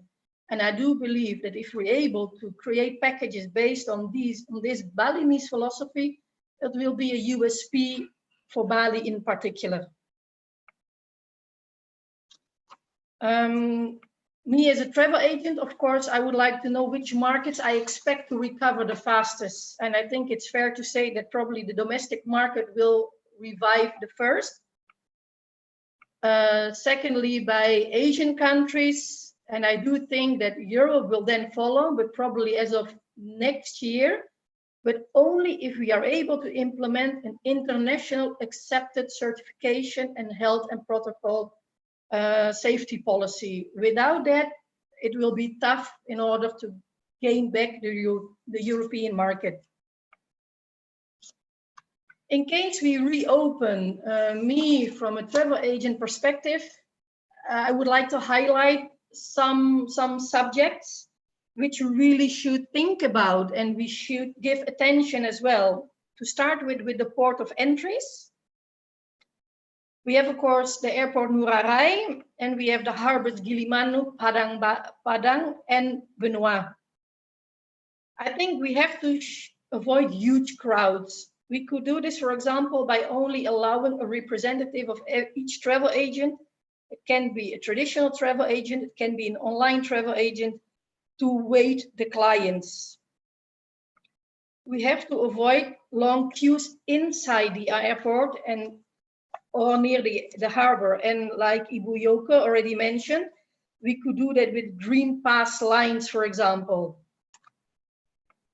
I also would advise that for people who come here and who make use of taxis or online vehicles like Traveloka, we should maximize the use of apps, so that once people get out of the airport, they don't have to wait with a lot of people together, but by the app they already booked and already confirmed their ride, and they already have contact with the driver accordingly. Regarding tourism objects, again, we have to avoid queues. So I would recommend that for every tourism object, advanced bookings should be preferred. We even could think about creating time slots with a maximum amount of visitors per each time slot, in order again to avoid a lot of people visiting an object once at a time. Of course, we have to think about the hygiene at each tourism object, which can be in line with the standard given by SGS in the beginning of this web seminar. We also have to think about the local sellers, because normally if we come to a tourism object, once we get out of the car, we are welcomed by lots of people who try to sell their stuff, and we should really try to convince them in cooperation with the local banjar that we should avoid that. Maybe we should provide them with a stall or with a small shop from where they can sell. Those people who are interested will buy anyway. And of course, safety. So we should gain a good cooperation with security, or even the local security in Bali called Pecalang, that all the regulations which will be implemented, that they are being followed. Regarding restaurants with whom we also cooperate, I also would say pre-bookings are preferred. We must make sure that there is enough distance between tables, which can be realized once we work with pre-bookings. And we should prioritizing outdoor seat arrangement. And again, back to hygiene, which is of course a must as well. Another point from a travel agent perspective point of view is actually regarding guides, drivers, and representatives. I do believe that also they should follow a kind of certification of competence, how to meet guests in the new normal. I do believe that it's very welcome that we make visitors feel welcome, but we also must make them feel safe as well at the same time. How do we do that? We have to teach them. We have to teach it to the guides and the drivers and the reps. In this case, especially for guides, I mean, a very close cooperation with the HPI, the official Indonesian Guide Association, is a must. In addition, related to hygiene, we also should teach drivers how they should disinfect cars based on a regular basis. I do believe that we can start with restarting once all the SOPs are finalized. And I truly believe that experts from the field who know how it works, that they have to be involved. Tourism suppliers must be certified. The certification can even be done by the experts from the field. I didn't mention it, but of course it's very important, as I mentioned previously as well, that the certification must be acknowledged worldwide. And the national government creates promotion packages. It's a combination of airlines, of hotels, travel agents. I don't want to say that we have to go back to make it a cheap destination. I really do believe that we should avoid that. But by promoting this, I think we should promote the highlight, that we have to give the confidence, and we have to reassure to people that we are back, we made a foundation on which we can guarantee the health, that we have everything under control, that we are working together among all partners. Because not only Bali would like to kick back, right? I mean, every travel destination in the world would like to kick back. And I truly believe that only by convincing them that we have the health protocol, that we made the SOPs, that we can guarantee the safety of clients, it's a strong way how to kick back as well. To revitalize, well, based on the feedback from the market, we can create more packages based on the trend at several countries, which can be designed in line with the new normal. And I think that the keywords of success in this is that we really need to evaluate on a regular basis, and we should not be shy to make adjustment if requested. For sure, we need the willingness to change ourselves into the new normal, and probably this change of mentality, which is expected from everybody, from everybody related to tourism, might be even the most difficult point of all, because we are already used for so many years, and now facing the new normal, which probably also, well, not probably, for sure, it requires a complete new way of how to deal and how to act in the new normal. That's going to be challenging. But I do believe that once we do it all together and all the tourism partners will come in and they cooperate on a close scale, I do believe that we can make it. Well, Alistair, this is it from my side. Thank you, Carla. Excellent. Thank you for giving me the time as well to share my points. In fact, you covered every single point I had on my checklist and added a few more than I had, and you've done an outstanding job of doing this. And to link it back to Bali's own sustainability program, Trihita Karana, I thought was very good. So the Yoga Aman program, together with the Trihita Karana and the BISA. So we've got BISA, Aman, Trihita Karana, all combined. There's nothing else we need to do except do it. Can I ask all of my speakers to put the videos on again, because it's Q&A time. We've already run out of time, but we just keep going until the numbers of participants dwindle and they all head off back to their jobs. First of all, a big thanks to all of our speakers. We still can't see you, Carla, by the way. I don't know why not. We'd obviously like to. That was an excellent presentation, very comprehensive. And once again, thank you to all of the speakers for providing the information which you presented in PowerPoint format. And we will be providing that to everybody who is registered to make sure you can go through it. Take it to your staff, take it to your management, take it to your owners and say, this is what we need to do. It's already laid out. If you put them end to end, it is a blueprint for reopening, with the only bit missing is the health and, of course, government funding, which we haven't found quite yet. But we know that there's how much is there? 4.3 billion dedicated to the tourism industry. I don't know how.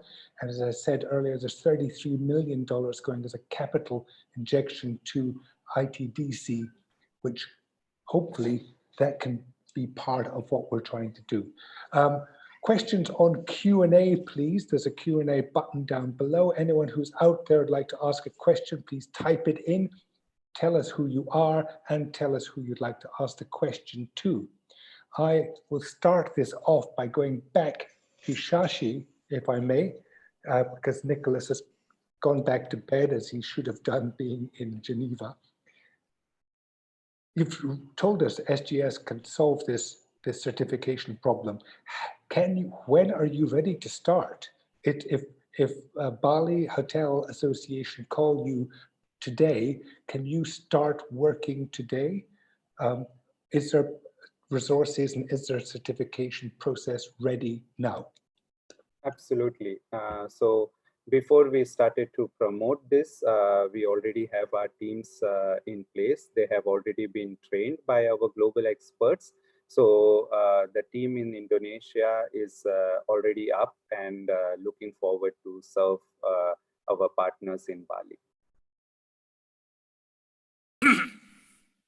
Myself. So you are actually ready to go. Do you have people in Bali? Are you bringing them from Jakarta, or how will this work? If somebody wants to consult today. Yeah. So for now, we have a team of 110 auditors who are based in Jakarta, with our laboratories also close to Jakarta.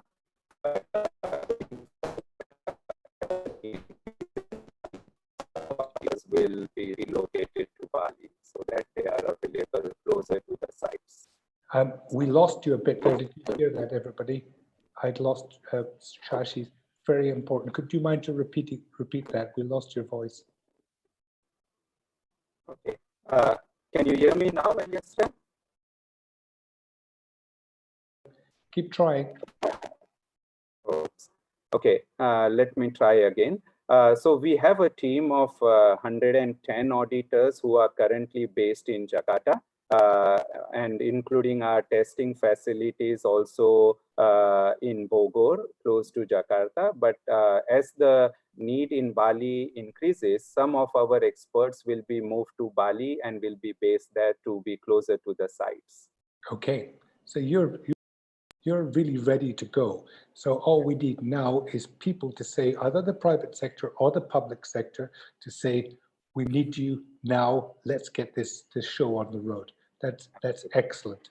And hopefully as a result of today, some of the people who are listening will immediately start to contact you, and we'll make sure that those contacts.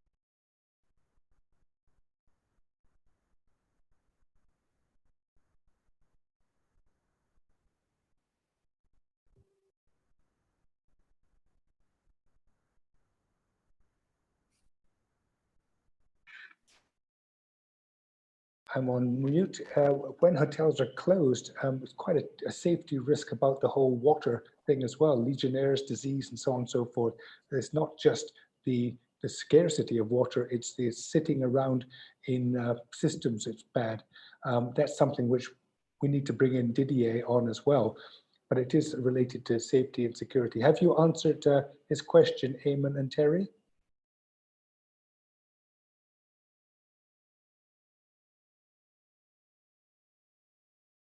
Yes, we've answered, Alistair, thank you. I'll keep looking at the questions. In the meantime, Ron Nomura is asking, what indicators should we be looking for to begin marketing Bali? There's a marketing man for you. He's ready to go. We just told him we can't go yet because we have to get all of these factors in place. Michael, just from a hotelier's perspective, you said we can't start marketing yet. What are you going to say to Ron? He's dying to get the Hyatt hotels out into the market again. As we all are. So I think indications at this time, domestic travel 1 June. There was a report the other day about international October. Hopefully that's not correct. I think when we definitely have a confirmation of when international travel will start, then the marketing internationally should get underway. Probably, a month, maybe a little longer, but I think it's important, keep it short and really get it out there, make the most bang for the buck so that it's concentrated.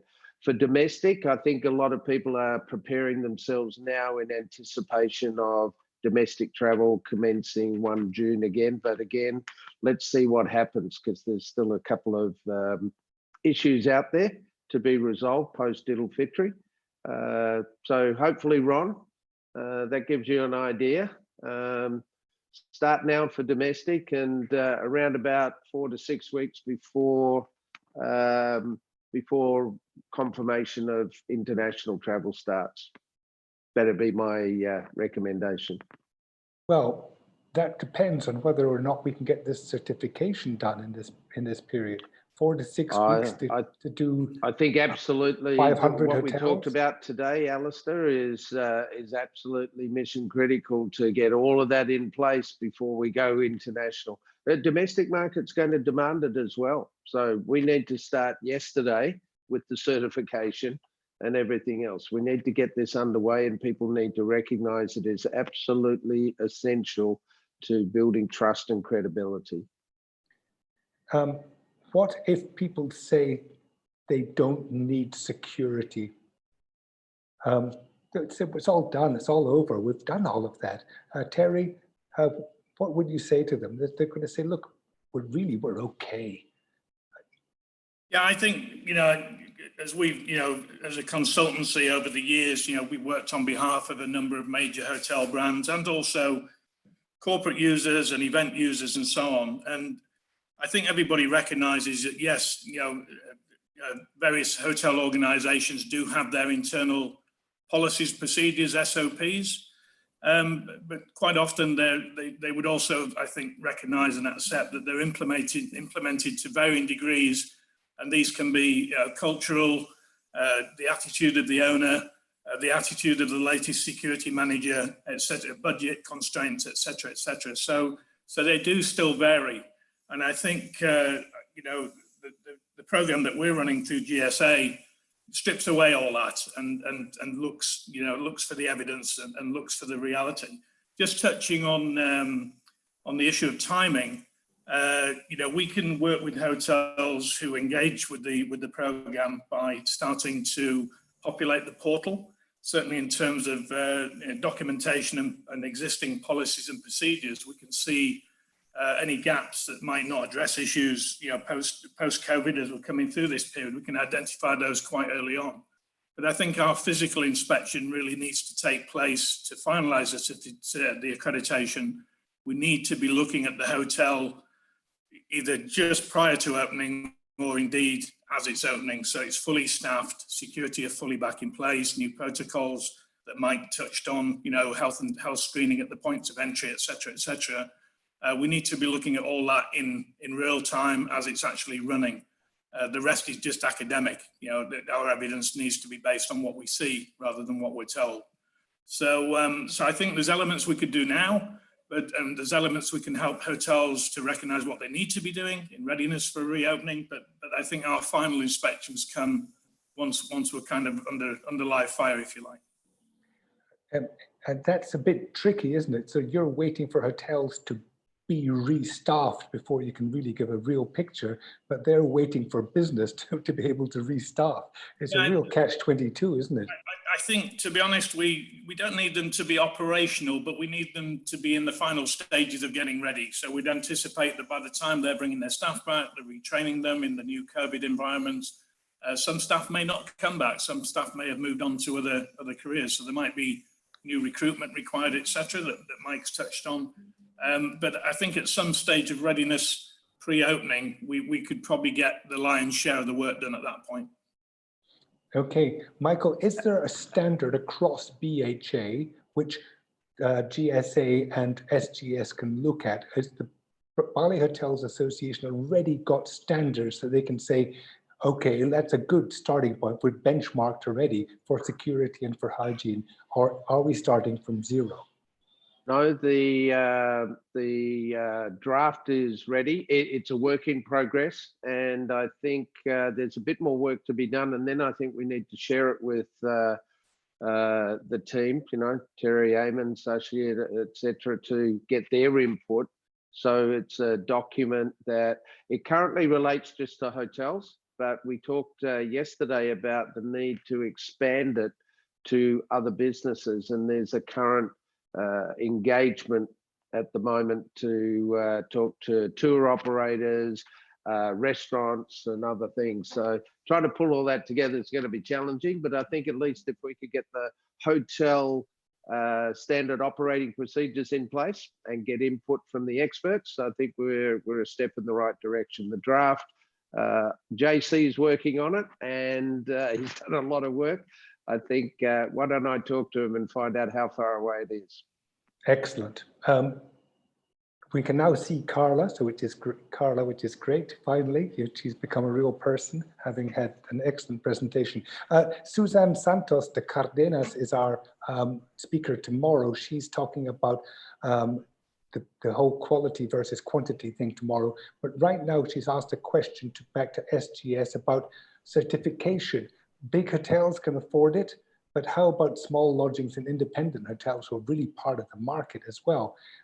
Occupancy will also be less. Shashi, have you got a cut price deal for bed and breakfast places? How does that work? Absolutely, a very good question. And the way we have approached this is the pricing or the investment from the property would be tailored to the scope and the size of the property. So it would in a way address the needs and the budget of different properties based on their needs, as I said. Yeah. So we'll be definitely able to we fully understand the challenge with the small and medium-sized properties, and the pricing is tailored according to that.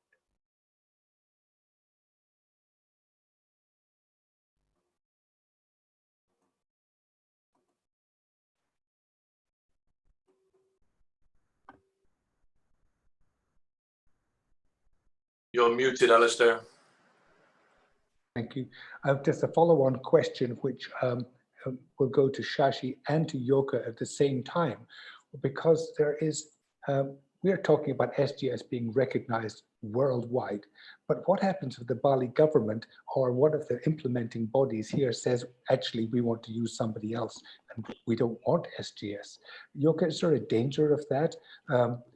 Is there some way that we can make sure that SGS, we're not just favoring SGS, but the worldwide bodies? Is there a way that we can make sure that that's really recognized by the Bali government and made the benchmarking for this whole process? Is it okay for me to answer or my turn? Oh.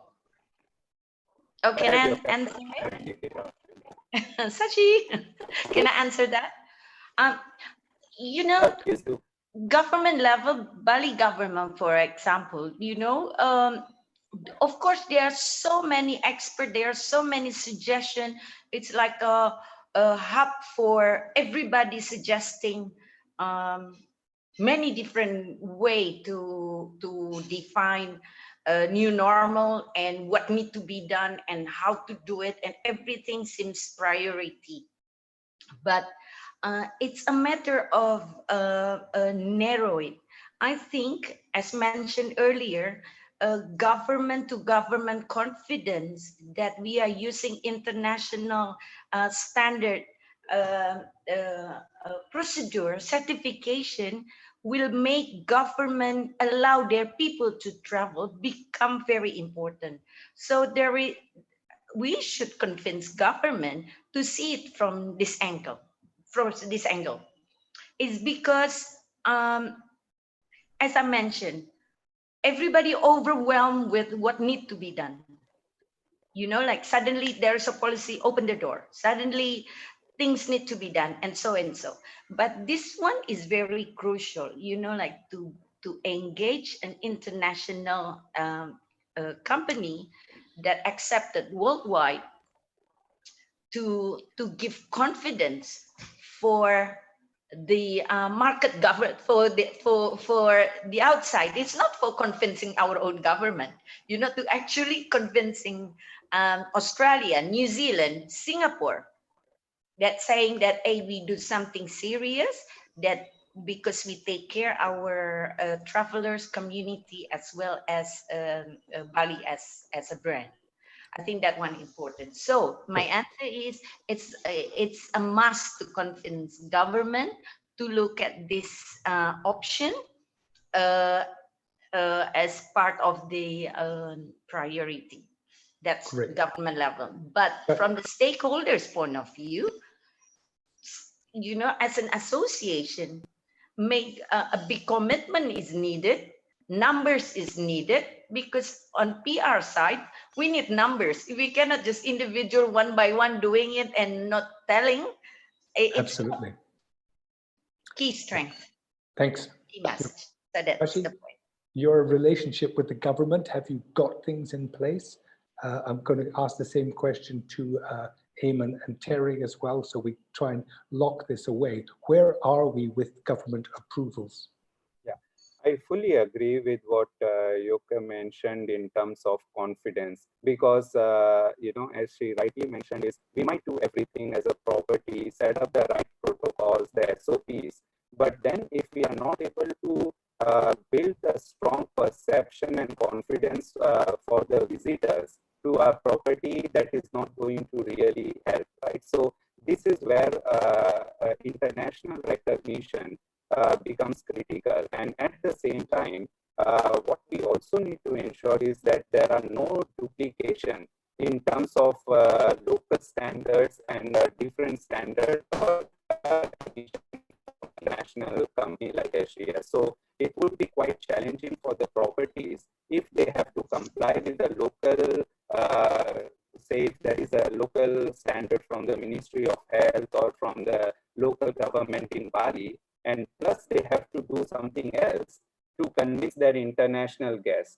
So, and this is sometimes a challenge in many countries where the properties might have to comply with two different standards, one for the domestic visitors and also for the government, and second is for the international visitors. So this is where there needs to be a sort of reconciliation, and we are coming to your question, Lister, we are trying to reach out to different government organizations, whether it be Ministry of Health, Ministry of Tourism, as well as the local government in Bali, trying to see if we can have that type of a reconciliation and avoid the duplication of investment or standards for the properties to comply.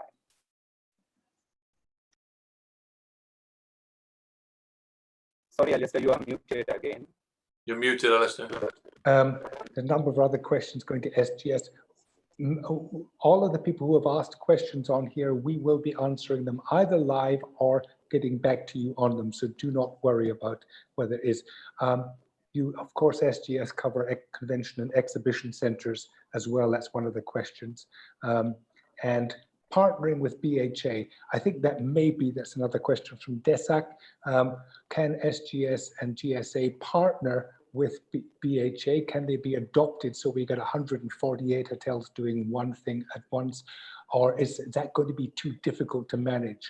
All hotels have to make their own decisions. Michael, what are your thoughts on that?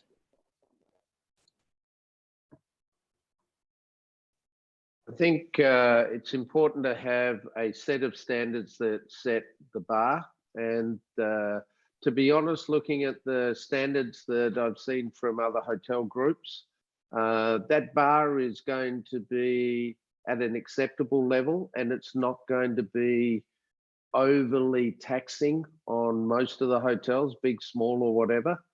To be perfectly honest, 90% of it is common sense and hygiene.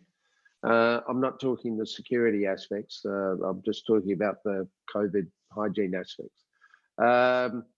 How far you go above that and how you deal with food and beverage, that's a real tricky one. Back of house, social distancing, yeah, they'll have costs, but I think everybody can reach a certain standard which will not be too onerous, if I could put it that way. Alistair, you're muted again. We're going to finish exactly at 11 o'clock, so we've got time for two more questions. And one of them has already been asked earlier, which I'll go back to, but it's to Yoka.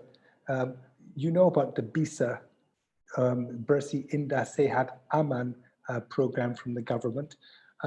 Do they have a certification in mind, or was this a really nice way of putting it, as the Balinese are so poetic and culturally attuned? I like the words Bersih Indah Sehat Aman, but as Carla asked, is there certification? Who's going to do it? How is it going to work? Have you any idea? Because we don't want to have conflicting systems coming in here, because Bersih is SGS, and Sehat and Aman is GSA, and Indah is all of our interests. How can we bring these things together so that we have a proper conclusion to this?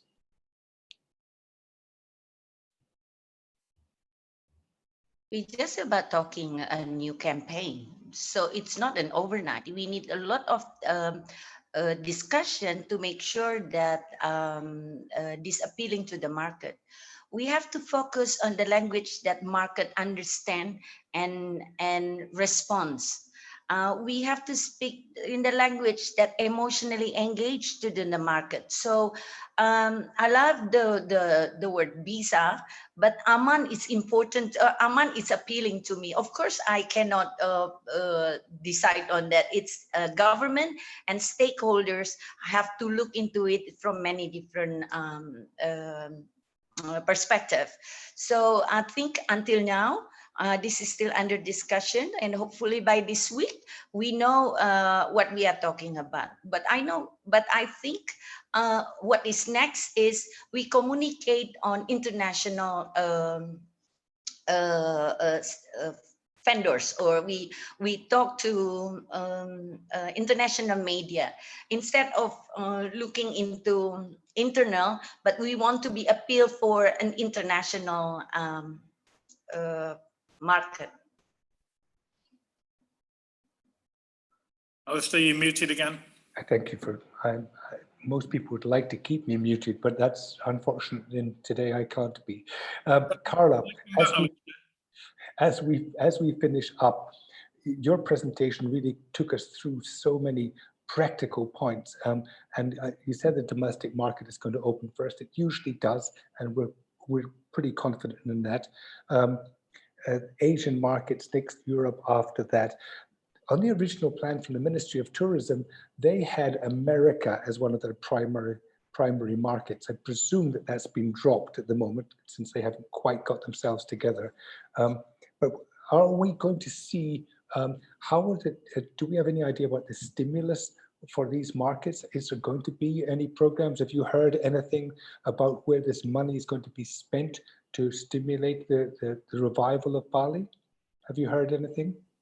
Well, the only news I heard is that our Minister of Tourism, Mr. Vishnu Tama, that he indeed already mentioned that he's trying to make some stimulus packages in cooperation with airlines, hotels, and travel agents.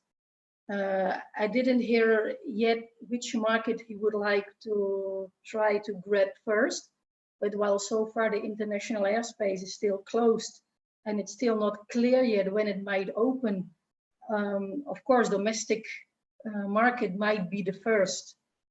As we see, Europe is already opening up bit by bit. So in case we get all the certification right, it might be the logical step that after Asia, they might recover first in case we all have our certification right on spot. But more details regarding the stimulus packages, which the tourism minister, Vishnu Tama, is trying to prepare, I don't have, unfortunately. Let's hope that all comes soon, through soon. Apparently, there's going to be a focus on Nusa Dua as the pilot project. Has everyone heard that? It usually is. And did anyone hear about that? That was one of the other questions that came up. Apparently, they're going to do that as a pilot project because it is self-contained. We don't mind pilot projects, but they have to be working within the sort of guidelines that we've been talking about today, for sure. I'm going to have to wrap up because we've got 1 minute to go. I'd like to thank everybody enormously. Tomorrow we have a second session because this was about restarting and reopening. Tomorrow is about revitalizing. We're looking at the new vision of what this is about. We're starting off with Sean Nino from Eco Mantra talking about sustainable Bali. We've got Susan talking about quality against quantity. We've got revitalizing the staff, and we've got the new hotel operations coming. So I encourage everybody who's listening to get back in tomorrow at 10 o'clock Bali time and listen to 4 other experts talking about what we should be doing, not what we have to do, but what we should do to make Bali a better destination, one which satisfies the international market's expectations of a destination of the future. We've touched on a lot of points today, and Carla's points about sustainability, the Trihita Karana, the advanced booking program, all of these are really good things that should be put into that mix. But behind it all, if we don't get our hygiene, health, safety, and security right, there's no point in going forward with anything. So let's take today's lessons, make sure that they get into the hands of the authorities who need them, and make sure that all of the stakeholders are running with this baton in hand. Safety, security, health, and hygiene first, then the new paradigm thereafter. Thank you very much to everyone who's listening. This is Alistair Spears on behalf of MVP and now Bali, saying thank you to Yoga Darmawan, Michael Burchett, Carla, Ruzan, Shashi Jogani, Eamon Sadler, Terry Birkin, and my team who are behind the scenes for making this all possible. Thank you very much indeed, and see you tomorrow, those who are available. Bye for now. Thank you. Bye.